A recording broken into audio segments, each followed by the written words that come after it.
Bismillahirrahmanirrahim. Assalamualaikum warahmatullahi wabarakatuh.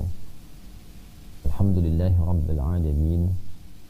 Wassalatu wassalamu ala nabiyyina wa sayyidina Muhammadin al-amin wa ala alihi wa sahbihi wa dhurriyyatihi wa ummatihi ila yaumiddin wa ba'd.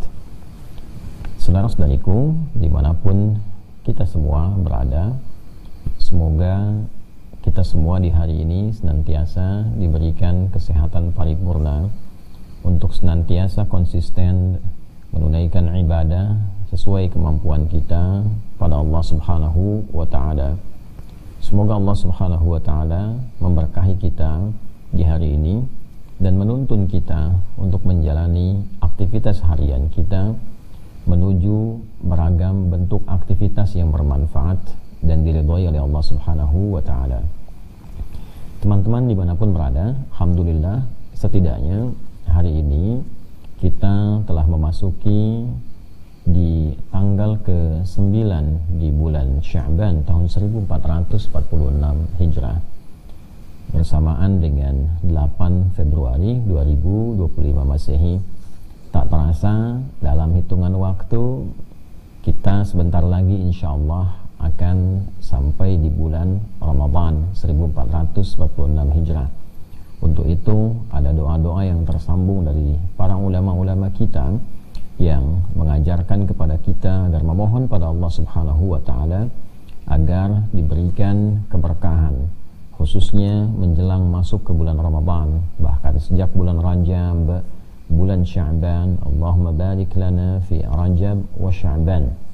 Berkah artinya kontinuitas kebaikan, berlangsungnya dan bertambahnya nilai-nilai kebaikan, ziyadatul khair wastimraruhu, supaya bagaimana mengondisikan diri ini menjadi lebih baik dan konsisten untuk menjemput masa depan, memandang lebih baik, berpikir lebih baik, mendengar lebih baik, berbicara lebih baik, sampai ke ujung kaki melangkah dengan lebih baik, dan konsisten kebaikan itu menjemput masa depan. Jadi kalau kita memohon di bulan Sya'ban ini agar Allah melimpahkan banyak keberkahan, artinya bagaimana menyiapkan diri kita menjadi lebih baik sehingga siap menjemput Ramadan dalam keadaan yang lebih baik. Wa balighna Ramadan, dan mohon ya Allah sampaikan kami kepada bulan Ramadan dengan keadaan yang penuh berkah tadi. Jadi bukan sekedar kita menemui Ramadan dalam keadaan biasa, hanya menunaikan, mohon maaf, puasa dalam pengertian menahan lapar, haus, atau ketentuan-ketentuan formal saja dari mulai terbit fajar sampai dengan terbenam matahari. Namun demikian kita mencoba menyiapkan diri dengan beragam bentuk kebaikan, sehingga dengan kebaikan-kebaikan itulah kita memasuki gerbang pintu Ramadan dalam keadaan yang siap menjemput berbagai macam karunia Allah Subhanahu wa ta'ala yang dilimpahkan di bulan itu. Dengan itu pula kita mengetahui teman-teman sekalian bahwa Allah Subhanahu wa ta'ala berkenan menurunkan perintah puasa Ramadan kepada Nabi Muhammad SAW untuk disampaikan, dijelaskan, dan dicontohkan secara langsung kepada umat beliau terkasih SAW. Diturunkannya sejak di bulan Sya'ban, bahkan sebulan sebelum datangnya bulan Ramadan, bila meruntut pada urutan bulan. Jadi Sya'ban bulan ke-8, kemudian Ramadan bulan ke-9. Banyak ulama yang menganalisis bahwa periode turunnya perintah puasa Ramadan dengan diturunkannya kepada Nabi Muhammad SAW surah Al-Baqarah di ayat 183 itu, ya ayyuhalladzina amanu kutiba alaikumussyam kama kutiba alal ladzina min qablikum la'allakum tattaqun. Diturunkan di bulan Sya'ban sebelum datangnya Ramadan di tahun kedua Hijrah untuk memberikan satu persiapan paripurna, baik itu persiapan fisikal, kemudian persiapan intelektual, dan persiapan spiritual, sehingga sebelum datangnya bulan Ramadan terdapat kesiapan paripurna di 3 bagian unsur pokok pada diri manusia ini, sehingga memasuki Ramadan dengan fisik yang tangguh, dengan akal yang juga siap sepenuhnya, juga ketangguhan spiritual secara paripurna, sehingga setiap detik Ramadan itu bisa dimanfaatkan dengan baik siang ataupun malamnya. Teman-teman sekalian, terkait dengan itu, karena kita sedang berada di bulan Sya'ban, bahkan memasuki pekan yang kedua ini, ada baiknya kita mencoba belajar tentang kurikulum Nabi SAW. Bagaimana beliau menuntun kita mempersiapkan diri dengan baik sebelum memasuki bulan Ramadan. Khususnya kita insya Allah mudah-mudahan diberikan oleh Allah kesempatan berkehidupan sampai menikmati Ramadan di tahun ini 1446 Hijrah. Ini dasar dan pengantar kita memasuki kajian khusus di subuh kali ini, di hari Sabtu ini. Dan sekali lagi semoga Allah Subhanahu wa taala memberkahi kita, menuntun kita untuk memudahkan kajian ini, mudah untuk dijelaskan, mudah untuk diterima, dipahami, dan diberikan kemampuan serta kemudahan untuk mengamalkannya secara konsisten insyaallah. Teman-teman sekalian, biasanya orang-orang yang mau menyiapkan diri untuk menjemput momentum tertentu didasari dengan hadirnya motivasi yang kuat. Ketika ada motivasi yang kuat, kecenderungan fitrah manusia itu mau menyiapkan diri dengan tangguh. Saya sering kali berikan satu gambaran yang sangat simpel. Kalaulah misalnya di waktu subuh itu disampaikan kepada orang-orang sekitaran bahwa siapa yang datang ke masjid tertentu untuk menunaikan ibadah subuh misalnya, misal saja, ini hanya satu gambaran untuk menunjukkan motivasi, maka dia akan mendapatkan 500.000 rupiah. Maka orang-orang yang kecenderungan yang membutuhkan harta benda, orientasinya kepada materi, boleh jadi datang ke subuh sebelum waktu subuh tiba. Mungkin ada yang itikaf, ada yang menginap, kan? Nah, ini tawaran manusia. Kadang-kadang menariknya, logika yang sama tidak bisa diterapkan dengan sempurna kepada kebutuhan akhirat kita. Jangankan akhirat, bahkan ketika Allah menganugerahkan kepada kita kebaikan, itu selalu jangkauannya sangat panjang dan bahkan menjangkau seluruh lapis dan dimensi kehidupan kita. Dunia, alam kubur sebagai waiting room di barzakh itu, kemudian sampai ke akhirat. Wassalamun alaihi yawma wulida wa yawma yamutu wa yawma yub'atsu hayya. Kadang-kadang agak ironi untuk 500.000 dikejar, bahkan ikut tidur di masjid untuk mendapatkan itu. Tapi ketika Allah tawarkan melalui lisan Nabi SAW yang mulia, bahwa orang-orang yang menjemput ibadah subuh itu bahkan dengan 2 rakaat sebelumnya, 2 rakaat fajar, itu diberikan karunia yang lebih baik daripada dunia dan seisinya. Rakaatul fajri khairum minad dunya wa ma fiha, atau kama qala sallallahu alaihi wasallam. 2 rakaat fajar itu karunianya, nilainya lebih baik daripada dunia dan seisinya, lebih daripada dunia dan seisinya. Kemudian juga Nabi SAW pernah mendoakan agar Allah Subhanahu wa taala berkenan memberkahi umat beliau sejak di awal waktu subuhnya. Allahumma barik fi ummati fi bukuriha. Ya Allahumma barik li ummati fi bukuriha, atau kama qala sallallahu alaihi wasallam, atau fi ma'nahu. Bahwa Nabi SAW menyampaikan, ya Allah mohon berkahi umatku itu di awal-awal waktu paginya. Karena itu subuh itu membawa suasana yang sangat menarik, sangat unik, sangat istimewa. Wasubhi idza tanaffas, di waktu subuh lah Allah Subhanahu wa taala bersumpah bahwa di waktu ini bersamaan dengan nafas-nafas kehidupan yang baru itu ada banyak beragam anugerah, ada banyak kegiatan positif yang bisa didapatkan dan dirasakan dalam kehidupan kita. Bahkan fajar mulai membelah kegelapan malam sangat positif, tumbuhan mulai mengeluarkan oksigen, sangat menyegarkan. Maka bagaimana dengan manusia yang dihisab? Tentu ini juga pesan-pesan penting yang mungkin bisa diperdalam lewat kajian-kajian yang lain. Poinnya adalah ada motivasi. Nah, untuk itulah kemudian kita mencoba untuk memahami dan mendalami terlebih dahulu apa keistimewaan Ramadan itu, apa pentingnya Ramadan itu. Sehingga dengan kita mengetahui tentang esensi Ramadan, pentingnya Ramadan dalam kehidupan kita, hadirlah motivasi yang positif yang bisa mendorong kita untuk betul-betul menyiapkan diri menjemput hadirnya Ramadan itu, bukan sekedar menunggu datangnya, tapi menjemput itu semua dengan seluruh motivasi terkuat untuk meraih setidaknya keistimewaan-keistimewaan dimaksud. Ini yang menjadikan Allah Subhanahu wa taala seringkali menampilkan berbagai macam keistimewaan, berbagai macam kemuliaan-kemuliaan untuk menghidupkan fitrah kecenderungan manusia yang memang membutuhkan motivasi-motivasi kuat untuk menunaikan berbagai macam aktivitas kehidupannya, termasuk juga dalam rangkaian ibadah, termasuk juga dalam rangkaian menjemput anugerah Allah Subhanahu wa taala. Nah, di edisi yang pertama ini dalam rangka menyiapkan kurikulum Ramadan, kita akan mencoba untuk mendatangkan dan menghadirkan terlebih dahulu keistimewaan-keistimewaan Ramadan yang dengan itu insya Allah menjadi titik tolak kita menyiapkan satu kurikulum yang utuh belajar dari petunjuk Nabi Sallallahu Alaihi Wasallam. Baik, sesi pertama dalam kajian kita mengenal keistimewaan bulan Ramadan. Teman-teman sekalian, jika kita melacak dalam dokumentasi keterangan-keterangan Nabi Sallallahu Alaihi Wasallam yang diteruskan oleh sahabat-sahabat beliau Sallallahu Alaihi Wasallam, murid-murid terbaik beliau, kemudian disampaikan pada generasi setelahnya, dan sampailah kemudian kepada era kita sekarang. Dari lacakan yang ditemukan pada dokumentasi kitab-kitab para ulama yang di eranya itu mulai dituliskan.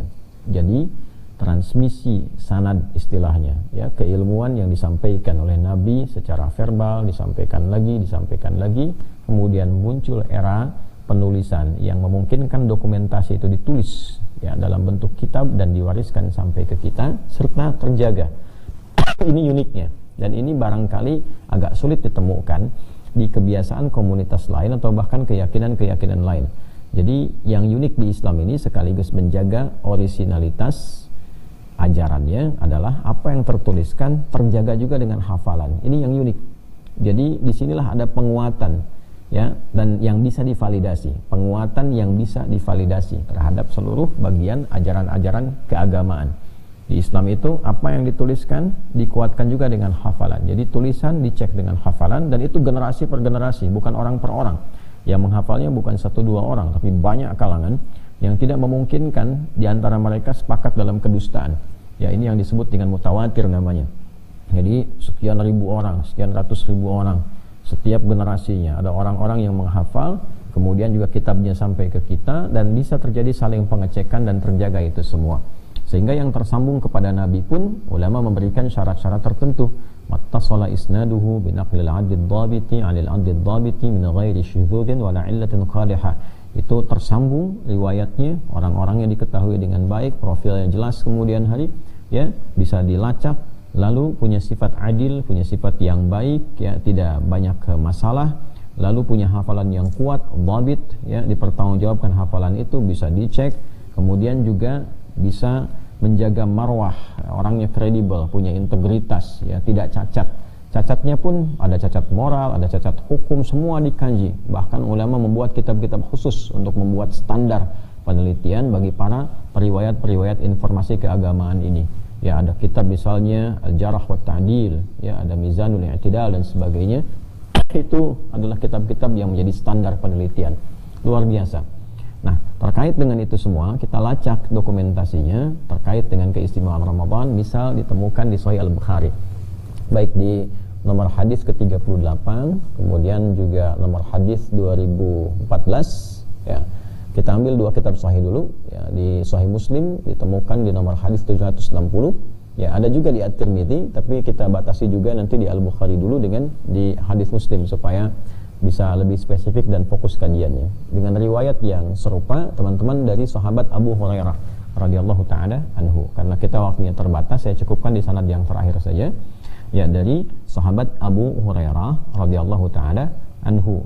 Nah, ini kunyahnya, nama aslinya Abdurrahman bin Sahar. Ya, telah saya kisahkan beliau di berbagai macam kesempatan. Kita kadang ngaji hadis, kenapa penting mengulas sedikit tentang sanadnya supaya kita bisa mempelajari 2 hal. Ya, yang pertama terinspirasi dari perjalanan hidupnya, bagaimana sahabat ini bisa mencapai titik tertinggi dalam kehidupan mereka, baik sebagai seorang penuntut ilmu misalnya, atau ada di antara mereka yang pebisnis, di antara mereka juga yang menariknya di birokrasi, di militer, tapi dalam saat yang sama mereka menjadi pribadi yang sangat agung dan dimuliakan oleh Allah Subhanahu wa ta'ala. Ya, mereka konsisten tahajud, mereka konsisten juga belajar, menghafal Quran dan sebagainya, dengan semua lintas profesi yang mereka miliki. Nah, sahabat Abu Hurairah ini, Abdurrahman bin Sahar radhiyallahu ta'ala anhu, mendokumentasikan keterangan Nabi SAW tentang keistimewaan Ramadan dalam hafalan beliau yang diteruskan pada orang setelahnya, sampai kemudian tibalah informasi ini pada Al-Imam Al-Bukhari, juga muridnya Imam Muslim, ya radhiyallahu ta'ala anhuma. Saya sebut radhiyallahu ta'ala anhuma ini nisbat pada kemuliaan yang dilekatkan pula ya oleh Allah Subhanahu wa taala melalui Nabi sallallahu alaihi wasallam kepada sahabat-sahabat mulia dengan mengikutkan sifatnya walaupun berbeda eranya, dan mereka tentu tidak pernah bertemu ya dengan sahabat-sahabat Nabi sallallahu alaihi wasallam karena eranya berbeda. Tapi ada beberapa kalangan ulama yang membuat standar sifat-sifat sahabat yang kemudian diikuti oleh orang-orang setelahnya, walaupun tidak mencapai pada derajatnya sahabat, tapi dengan kemiripan sifat-sifat ini maka sebagian melekatkan gelar radhiyallahu taala anhu. Itu untuk menunjukkan betapa amalnya itu luar biasa, sehingga Allah ridha dengan amalan itu dan diabadikan, dikenang, dijaga oleh generasi di masa itu sampai generasi setelahnya. Sahih Al-Bukhari terjaga sampai dengan sekarang. Demikian Sahih Muslim. Tadi saya sampaikan di nomor hadis ke-38, kemudian 2014 dan di hadis Muslim nomor hadis 760.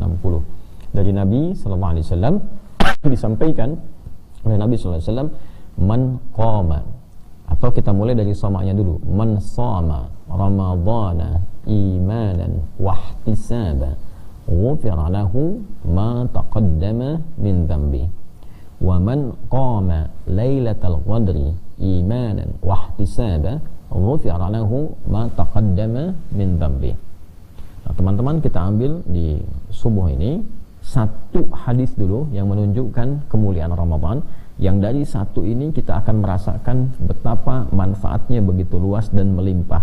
Seharusnya cukup dengan satu ini saja kita betul-betul menyiapkan diri untuk menjemput Ramadan, walaupun hanya satu ini saja. Nabi SAW menyampaikan, man shama Ramadana, siapapun, man itu isim mausul, yaitu kata yang menunjuk pada bentuk konjungsi, kata sambung, tapi memberikan penekanan kepada objek yang dituju, kan? Man shama, siapapun, bentuknya tunggal, bersifat general.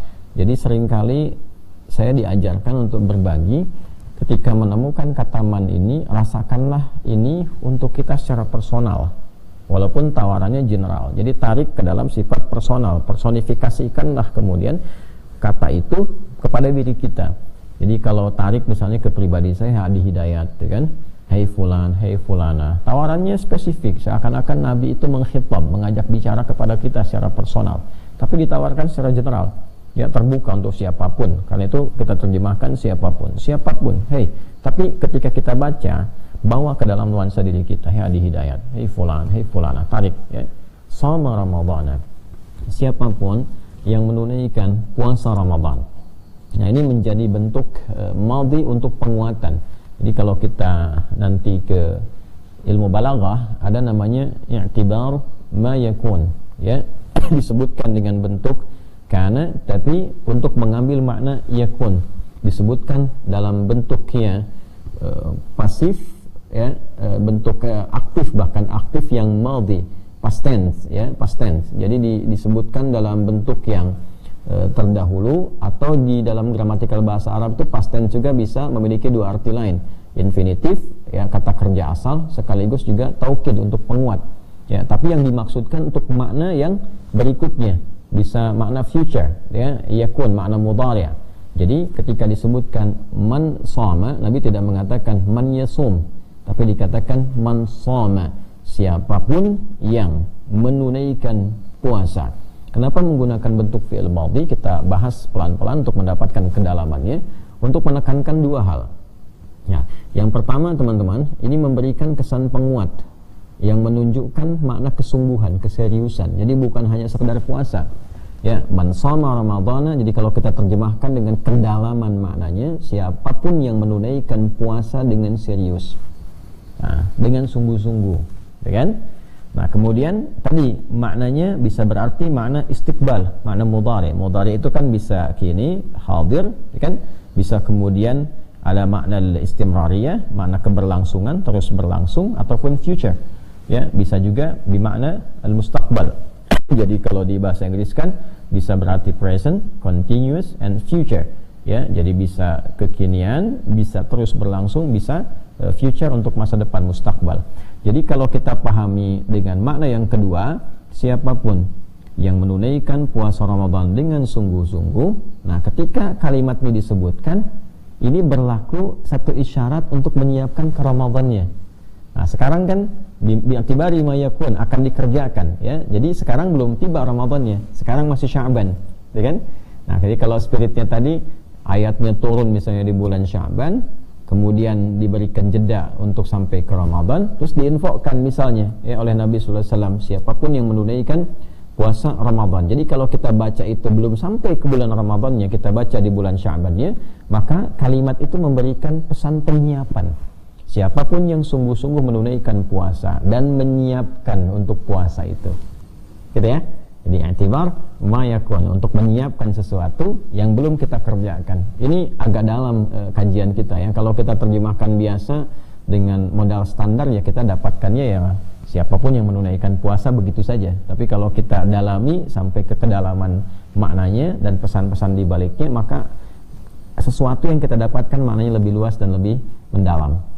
Ramadhana, puasanya bukan puasa biasa. Jadi di sini ada satu objek waktunya, man shama Ramadhana. Jadi bukan puasa Senin Kamis, bukan puasa Ayyamil Bid, kan? Bukan puasa Daud, bukan puasa Asyura, ya, tapi yang dimaksudkan khusus puasa Ramadan. Nah, ini untuk menekankan bahwa ada sesuatu yang istimewa di Ramadan, yang tidak biasa di Ramadan, yang unik di Ramadan dan tidak ditemukan di waktu-waktu lain. Nah, artinya istimewa. Man shama Ramadhana, siapapun yang menyiapkan puasa di bulan Ramadan dengan serius dan sungguh-sungguh, khusus Ramadan, berbeda dengan puasa-puasa yang lainnya. Nah, bagaimana kemudian menyiapkan dengan sungguh-sungguh itu? Bagaimana kemudian bisa menata diri kita dengan serius untuk menjemput Ramadan itu? Ya, imanan wahtisaban. Ya, yang pertama adalah dengan imannya. Dia menjemput puasa dengan imannya. Baik, ini sangat menarik ya. Jadi nanti di sini ada relasi yang kuat untuk menjelaskan pembuka firman Allah mengenai turunnya perintah kewajiban puasa Ramadan di Al-Baqarah di ayat 183. Ini pas juga saya buka mushaf untuk memberikan juga isyarat pada teman-teman, bila ada kajian-kajian teman-teman pegang mushaf itu lebih bagus supaya nanti ada konektivitas ya, ketersambungan yang cukup kuat. Jadi kalau teman-teman lihat di mushaf standar di halaman ke-28 ya, di sebelah kiri itu paling atas di mushaf Al-Baqarah ayat 183 ya, kita bisa temukan ya ayyuhalladzina amanu kutiba alaikumussyam.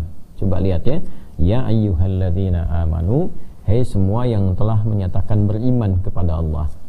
Nah, ini puasanya dibuka dengan kata iman. Panggilannya dibuka dengan kata iman. Ya ayyuhalladzina amanu, hei semua yang telah menyatakan beriman pada Allah Subhanahu wa taala. Kalau teman-teman bisa mengakses ke buku kami yang pernah saya tuliskan tentang makna ayat puasa, alhamdulillah diberikan petunjuk kemudahan oleh Allah itu untuk berbagi dengan teman-teman lewat buku itu, menganalisis setiap huruf, setiap katanya dari Al-Baqarah 183 sampai Al-Baqarah 187. Nah, kita temukan bahwa perintah puasa itu dibuka dengan kata iman. Bahkan ini bisa dianalisis. Ya-nya disebutkan misalnya berapa kali dalam Al-Quran, ayyuhanya, alladzina-nya, dan seterusnya. Kalau kita mau gali dengan maknanya, ya itu fungsinya linida'il qarib wal mutawassit wal ba'id, untuk memanggil ya, huruf panggilan harfun nida, memanggil yang dekat, yang menengah, yang jauh. Ya, seakan-akan ini orang beriman semua dipanggil oleh Allah dengan semua jarak dan keadaan imannya. Jadi baik imannya yang masih merasa lemah sehingga merasa jauh dari Allah, baik yang imannya standar biasa-biasa sehingga ketika dipanggil baru datang, atau yang merasa imannya kuat belum dipanggil sudah mempersiapkan diri ya. Terkait dengan Ramadan ada yang ya nunggu aja Ramadan datang saya puasa ya kan. Kalau iman lemah ya kok cepet banget ya tiba-tiba puasa lagi gitu, saya harus tahan lapar, tahan haus. Tapi dia merasa punya iman ya, yang imannya kuat belum datang sudah dia persiapkan dari sekarang, sudah ingat, sudah pengen menyiapkan tarawih dan sebagainya. Nah, ini kondisi-kondisi yang berbeda-beda. Namun demikian ayyuha, ayyunya munada, haknya untuk tanbih, mengingatkan. Jadi Allah tegaskan, Allah ingatkan, ya, alladzina, kepada semua pemilik iman, yang penting merasa punya iman. Nah, inilah menarik nih. Ya, yang penting merasa punya iman. Hai semua orang yang menyatakan dirinya punya iman. Jadi Allah di sini memosisikan semuanya itu rata. Baik yang merasa imannya kuat, imannya standar, imannya merasa lemah, itu disamakan keadaan panggilannya oleh Allah. Yang penting kamu merasa punya iman. Ya, kutiba alaikumusiyam, diwajibkan untukmu itu menunaikan ibadah puasa sesuai ketentuannya. Jadi menariknya teman-teman sekalian, pelaksanaan ibadah puasa Ramadan di dalam Al-Quran ketika ayatnya diturunkan berupa kewajiban, itu pembukanya menggunakan kata iman. Ya, seakan memberikan sebuah relasi yang sangat kuat dan positif bahwa penunaian puasa itu tidak mungkin bisa dilakukan kecuali dengan dorongan iman. Ini poinnya. Jadi berbahagialah siapapun kita, ya, yang mengaku sebagai muslim dan masih punya keinginan menunaikan puasa Ramadan. Ini sekaligus menunjukkan tanda bahwa iman kita itu masih ada. Dan itu diapresiasi oleh Al-Quran, dinilai betul oleh Allah Subhanahu wa Ta'ala. Bersyukurlah teman-teman sekalian. Sekali lagi, bersyukurlah, berbahagialah ketika akan tiba Ramadan, tiba kemudian kita masih punya keinginan kuat untuk menunaikannya. Ini tanda pertama berupa hadirnya karunia Allah Subhanahu wa Ta'ala bahwa kita masih bisa mendapatkan cahaya iman. Yang berbahaya itu kalau sudah nggak peduli. Yang berbahaya itu kalau bahkan ada yang anti, mengatakan dirinya mukmin, ya, beriman tapi anti Ramadan misalnya, ya, atau bahkan demonstratif menolak puasa dan sebagainya. Ini menunjukkan sesuatu yang berkebalikan, bahkan berpotensi kufur karena menolak risalah, ya. Ini yang sangat berbahaya. Ya ayyuhalladzina amanu, hai semua orang yang telah menyatakan beriman. Jadi imannya dulu baru kutiba alaikumusiyam. Ya, diwajibkan atas kalian menunaikan puasa dengan baik sesuai dengan aturannya. Jadi kondisi pertama, berbahagialah orang-orang yang masih merasakan berkeinginan menunaikan puasa Ramadan, ya, dan dia menjadi seorang muslim dan dia menyatakan diri sebagai seorang mukmin. Ini menunjukkan ada fitrah cahaya dalam dirinya yang mesti dia jaga. Nah, itulah yang dibawa oleh kita untuk menunaikan puasa Ramadan. Ya, diimplementasikan lewat hadis Nabi tadi. Siapapun yang menyiapkan dirinya dengan serius untuk menunaikan puasa di bulan Ramadan, imanan, dengan imannya. Jadi dia masuknya lewat iman. Ya, bukan karena sekedar Ramadan tiba gitu kan, kemudian puasa misalnya. Atau misalnya lihat orang lain puasa, ikut puasa. Ya, atau misalnya motivasinya bisa berbeda karena memang di masjid itu kalau ada Ramadan itu alhamdulillah bisa ada sahur gratis, ya. Sahur gratis tuh kan, kemudian takjil gratis. Nah, jadi masuk Ramadan tuh karena takjilnya, karena bukaannya. Bahkan punya daftar, masjid ini menunya ayam, masjid ini menunya rendang, masjid ini menunya itu dan sebagainya. Salah? Tidak salah, tapi ia memasuki Ramadan dengan syahwatnya. Ia memasuki Ramadan dengan keinginan materinya. Yang diinginkan oleh Quran itu masuk Ramadan dengan imannya, dengan kesadaran untuk beribadah, dengan kesadaran untuk menghamba kepada Allah Subhanahu wa Ta'ala dalam bentuk menunaikan perintah Allah. Pembuktian keimanan kita itu apa? Ya, pembuktiannya kan kita berusaha menaati semua yang Allah perintahkan. Nah, itu namanya ibadah. Jadi ketika kita mengatakan beriman, mesti ada pembuktian. Nah, pembuktian iman itu salah satunya ketika Allah minta kita menunaikan ibadah lewat puasa, kita sambut itu. Kami datang ya Allah dengan keyakinan bahwa ini darimu, sami'na, kami dengar, wa ata'na, kami taati itu. Ya, ini poinnya. Kami dengar, kami taati itu. Nah, karena itu sahabat sangat senang kalau ada ayat-ayat dibuka dengan ya ayyuhalladzina amanu, karena mereka ingin membuktikan keimanan mereka kepada Allah Subhanahu wa Ta'ala dan Rasulnya. Maka mereka berkata, wa qalu sami'na wa ata'na. Kami dengar ya Allah, kemudian kami taati. Nah, ini poin yang pertama. Jadi kita mesti menyiapkan bagaimana caranya menyambut Ramadan itu menggunakan iman. Ini dulu ya. Jadi saya buka ini dulu nanti sebagai pengantarnya untuk menemukan motivasi terkuatnya. Setelah itu baru kita rumuskan kurikulum-kurikulumnya. Jadi kita dapatkan yang pertama, Ramadan perlu persiapan karena bentuknya tadi menggunakan bentuk kuat, ya, fi'il madhi, tapi bentuknya kemudian punya makna mudhari dan di situ ada unsur jiddiyah, kesungguhan, keseriusan. Kemudian waktunya spesifik Ramadan, lalu disebutkan isyarat mempersiapkan diri dengan keimanan. Wahtisaban, ya, dan keikhlasan karena Allah dengan menyiapkan satu agenda-agenda koreksi yang baik untuk merubah kepribadian menuju lebih mulia. Nah, ini agak panjang juga ini karena kita bahas detil-detil tafsiriyah yang memungkinkan kita tampilkan. Imanan wahtisaban. Ihtisaban itu bisa berarti juga keikhlasan, bisa berarti juga satu koreksi yang kuat. Jadi ada hasaba yuhasibu muhasabatan, kita sering dengar muhasabah kan? Ada hasiba yahsabu, bisa yahsibu juga, jadi mudhari'nya bisa dua, hasiba yahsibu, bisa hasiba yahsabu. Nah, hasiba ini menghitung secara detil asalnya. Ya, kita pernah dengar hisab gitu kan, ilmu falak juga bagian dari hisab, menghitung sesuatu dengan presisi. Ya, sampai ke detil-detilnya, sampai ke komanya dan sebagainya, itu disebut dengan hisab. Nah, satu saat di akhirat nanti kita akan dihisab. Artinya sampai ke detil-detilnya. Tidak ada yang terzalimi, semua yang dikerjakan baik ataupun buruk itu hisab. Maksudnya ditampilkan ukurannya sampai yang paling detil. Ya. Mata dihisab, apa yang pernah dikerjakan oleh mata. Ya, apakah pernah dikoreksi ini selama hidup sehingga tampilan hisabnya nanti sempurna. Iqra kitabak kafa binafsika al-yawma 'alaika hasiba. Buka buku catatanmu, itu rapotmu tuh, ya. Nah, di hari ini cukup engkau dihisab. Jadi di kitab itu nanti sempurna itu catatan semuanya tuh, ya.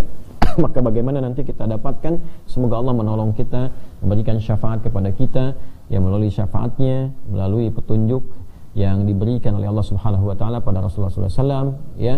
Irfa' ra'sak sal tu'ta, ya, angkat Muhammad SAW kepalamu, karena beliau sujud kepada Allah tuh minta diberikan oleh Allah anugerah, ya, untuk memberikan syafaat kepada umatnya. Mudah-mudahan kita termasuk golongan yang disyafaati oleh Rasulullah SAW. Mudah-mudahan kita diberikan kekuatan untuk senantiasa mencintai Nabi dan bersalawat pada Rasulullah SAW. Kembali teman-teman sekalian, jadi ketika Allah Subhanahu wa taala menyampaikan pembuka ayat puasa dengan iman, Nabi menerangkan, nah di antara implementasi tentang penyiapan kurikulum dengan keimanan itu, yang kedua adalah mencoba untuk bisa dengan detil. Tadi kalau hasiba menghitung dengan detil, kalau kita naikkan hasaba, saling mengoreksi dengan detil, saling mengingatkan.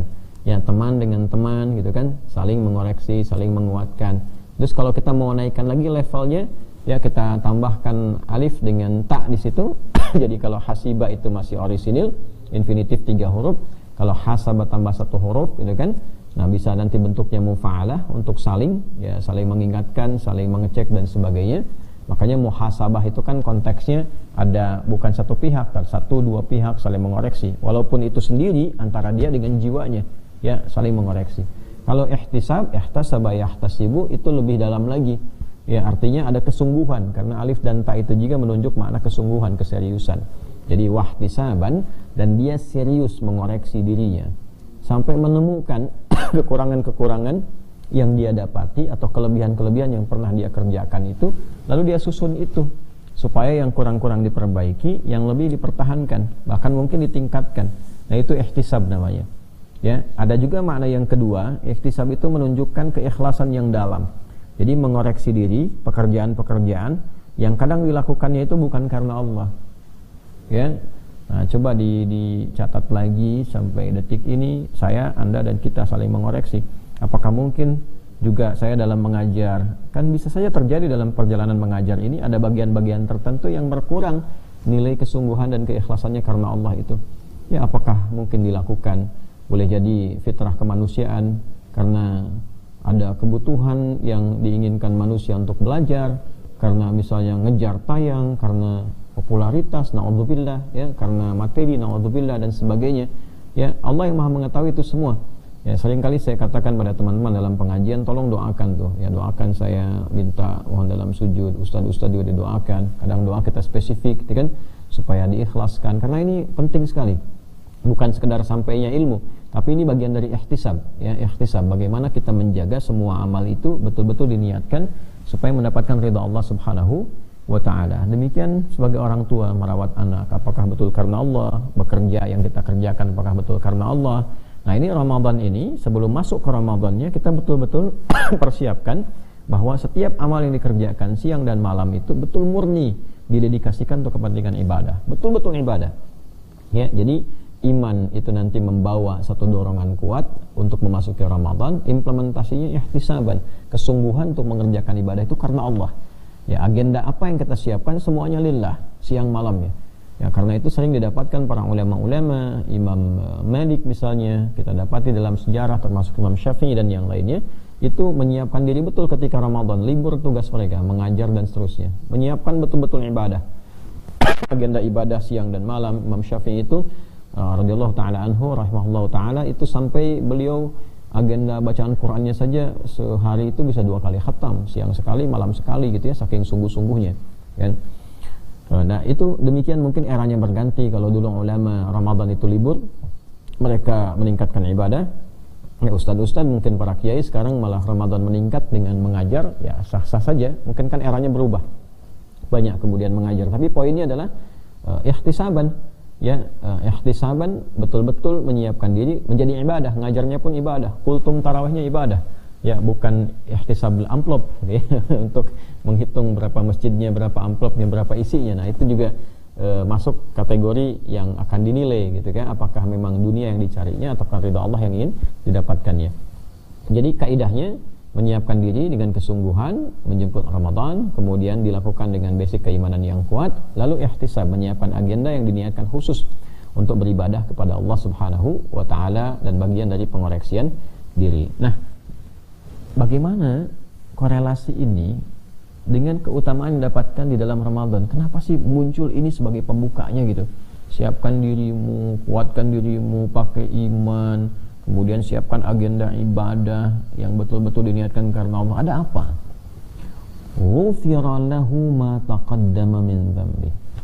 Ghufira itu menggunakan bentuknya fi'il madhi pasif, majhul. Ya kan? Majhul teman-teman sekalian. Bentuknya pasif.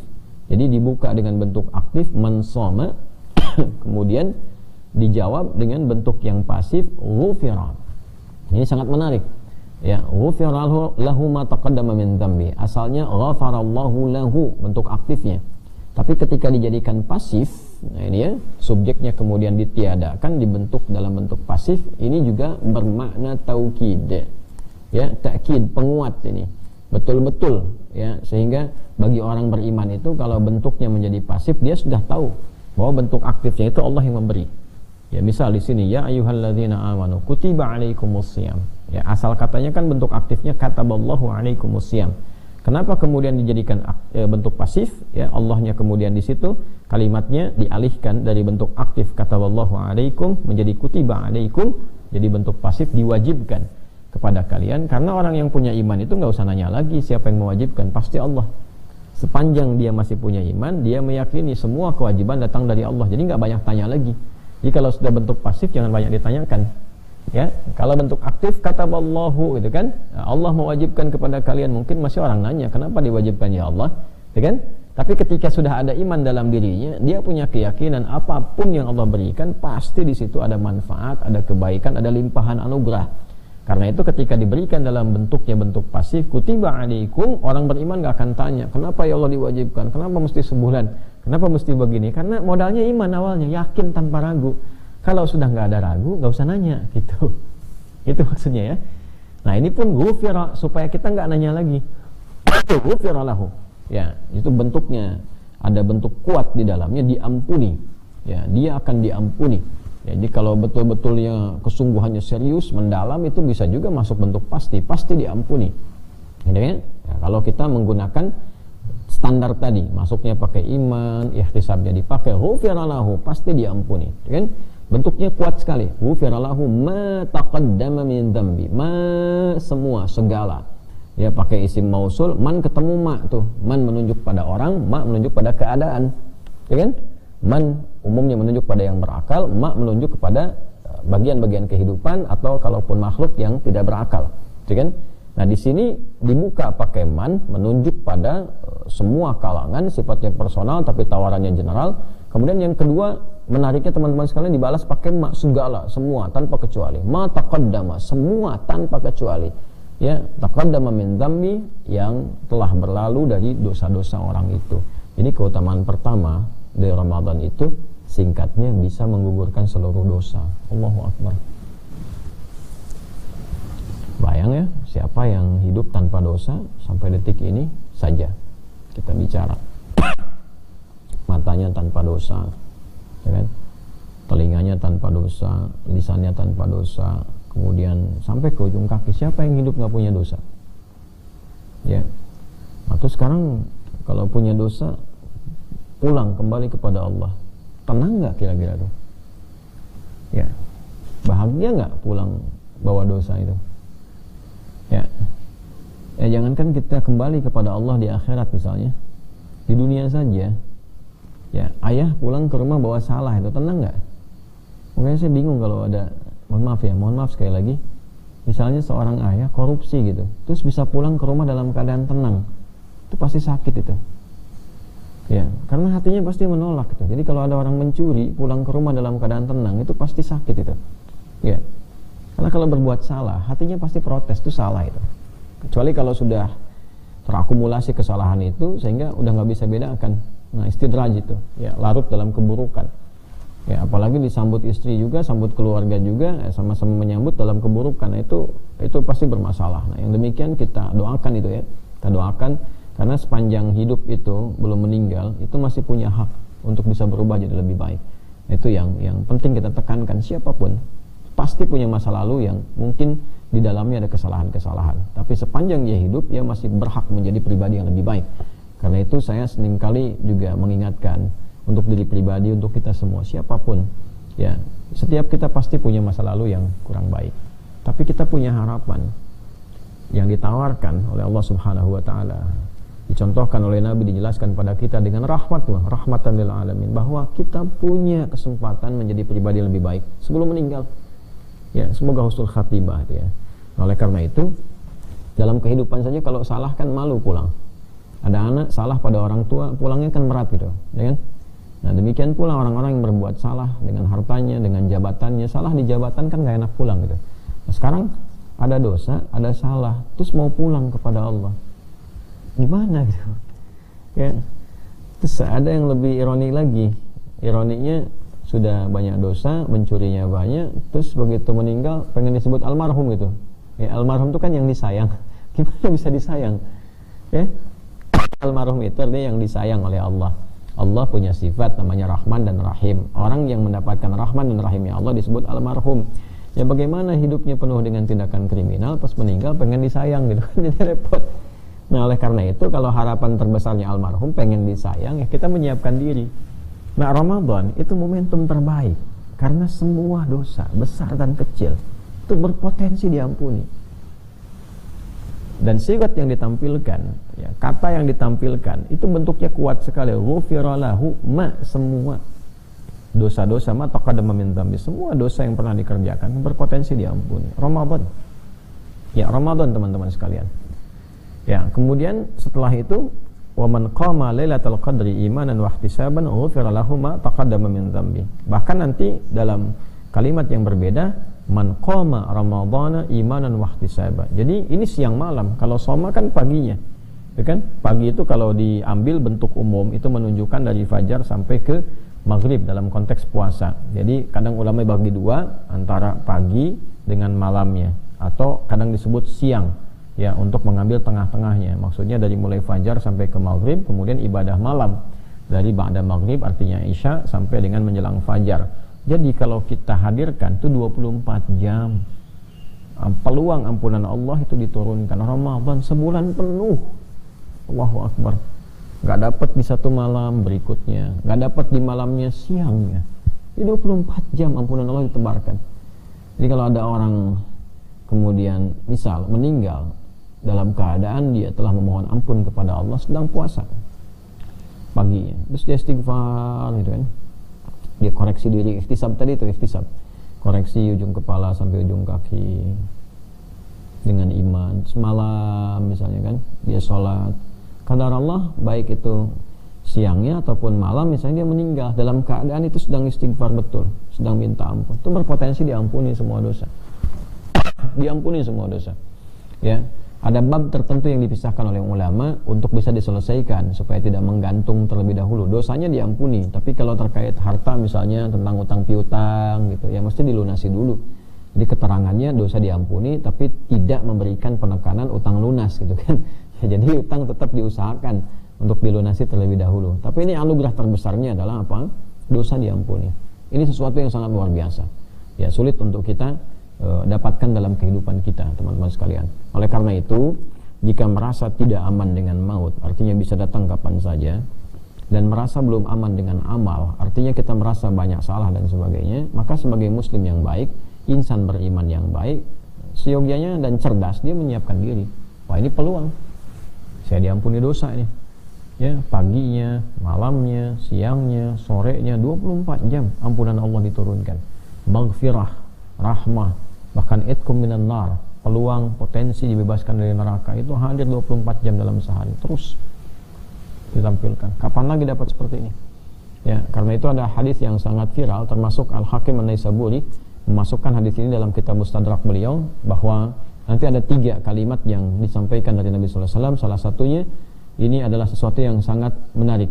Ya, siapa yang sampai ke bulan Ramadan, ya, kemudian dia tidak mendapatkan ampunan Allah Subhanahu wa taala, maka sangat disayangkan, jauh dari rahmat Allah, sangat disesalkan, tidak mendapatkan anugerah yang dimaksudkan.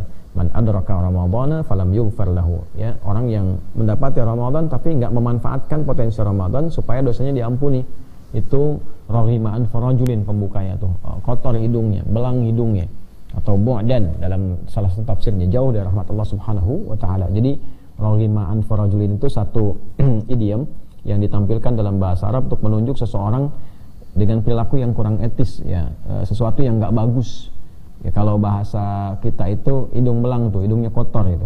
Nah, hidung belang kan dulu ada satu sejarah juga di era kolonial itu, ya, di Belanda itu kalau ada yang berzina itu, ya, itu kemudian yang dua-duanya laki-laki perempuan itu akan dihukum sampai meninggal. Ya, ada yang dirajam, dilempar, ada yang dipenggal dan sebagainya. Tapi sebelum itu laki-lakinya dibelangin dulu hidungnya, ya, untuk menunjukkan bahwa ini perbuatan kotor yang tercela. Ini pernah terjadi saat di Batavia itu, ya, seorang prajurit pernah kemudian berzina dengan salah satu kolega dari gubernur pada masa itu, entah JP Kun atau yang lain gitu kan. Kalau teman-teman bisa cek sejarahnya, itu ada juga di kota tua itu di Jakarta, ya teman-teman, kalau cek itu sejarah.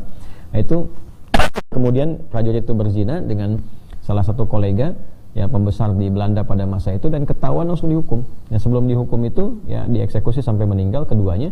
Itu yang laki-laki diberikan tanda di hidungnya, ya, dengan arang itu untuk menunjukkan kehinaan. Maka di situ belanglah hidungnya, disebutlah hidung belang. Itu asal-asal dari kata-kata hidung belang yang menyebar di masyarakat dikaitkan dengan perilaku yang menyimpang. Nah, ini raghimaan farajulin, kotor ini hidungnya, belang hidungnya gitu kan. Nah, ini untuk menunjukkan sesuatu yang enggak pantas lah. Merasa beriman, dikasih ampunan, peluang, ya, sebulan penuh siang dan malam, kok nggak bisa dapat gitu? Kok bisa? Ya, sehari nggak dapat, ya besoknya bisa dapat, siang nggak dapat, malamnya bisa dapat. Jadi kalau sebulan nggak dapat tuh ngapain aja gitu? Ya, nah, itu sesuatu yang nggak tepat. Gitu. Nah, itu juga dicela oleh malaikat. Jadi sampai dikatakan amin, gitu kan? Dalam riwayat malaikat mengaminkan, ada keterangan lain Nabi yang mengaminkan, gitu kan? Ya, dijauhkan dari rahmat Allah orang-orang yang diberi kesempatan dan dikasih, dan dimanfaatkan gitu. Nah, ini sesuatu juga motivasi yang sangat kuat supaya kita terhindar dari hal-hal buruk atau celaan-celaan yang dimungkinkan bisa terjadi pada orang-orang yang tidak menyiapkan diri. Jadi ini teman-teman, singkatnya, keutamaan pertama Ramadan yang menghadirkan motivasi kuat bagi kita untuk menyiapkannya adalah Ramadan berpeluang mendapatkan limpahan anugerah ampunan di setiap detik-detik bagian waktunya, siang dan malam. Dan itu yang paling kita impikan. Ya, kita berharap pulang dalam keadaan yang baik, yang bersih, seperti kita dilahirkan dalam keadaan fitrah yang bersih, pulang juga dalam keadaan yang bersih. Berbahagialah orang-orang yang dianugerahi berbagai macam kehidupan, kenikmatan dalam hidupnya, kemudian pulang mendapatkan ampunan Allah. Dosanya gugur, hartanya, hisabnya aman, ilmunya aman, tenaganya aman, dan pulang dalam keadaan yang menggembirakan. Dan di akhirat dibangkitkan dalam keadaan yang bahagia. Wassalamun alaihi yauma wulida, selamat dia saat dilahirkan, wa yauma yamutu, meninggalnya pun dia selamat, wa yauma yub'atsu hayya, dan dibangkitkan dalam keadaan gembira saat di akhirat karena selamat dia melewati hisab. Itulah teman-teman sekalian, kita pentingnya menyiapkan diri di bulan Sya'ban ini menjelang Ramadan, sehingga jelas jangan sampai nanti masuk Ramadan bingung mau ngapain gitu kan. Terus cara menjemput ampunan Allah itu seperti apa, amalannya bagaimana, apa yang mesti dikerjakan siangnya, seperti apa malamnya. Nah, itulah nanti insyaallah yang akan kita bahas di pertemuan lanjutan dalam menyiapkan spesifik rangkaian kurikulum Ramadan. Semoga kita dimaafkan, diampuni, diberkahi oleh Allah Subhanahu wa taala di bulan Sya'ban ini, dan diberikan kesempatan untuk sampai ke bulan Ramadan dalam kondisi baik fisik, pikiran dan jiwa yang sempurna sesuai dengan kemampuan yang bisa kita siapkan. Allahumma taqabbal minna innaka antas samiul alim wa tub alaina innaka antat tawwabur rahim. Allahumma barik lana fi Rajab wa Sya'ban hadha wa ballighna Ramadan. Wa sallallahu ala sayyidina Muhammad wa ala alihi wa sahbihi ajma'in. Wa akhiru da'wana subhanakallahumma rabbana wa bihamdika asyhadu an la ilaha illa anta nastaghfiruka wa natubu ilaik. Walhamdulillahi rabbil alamin. Wassalamu alaikum warahmatullahi wabarakatuh.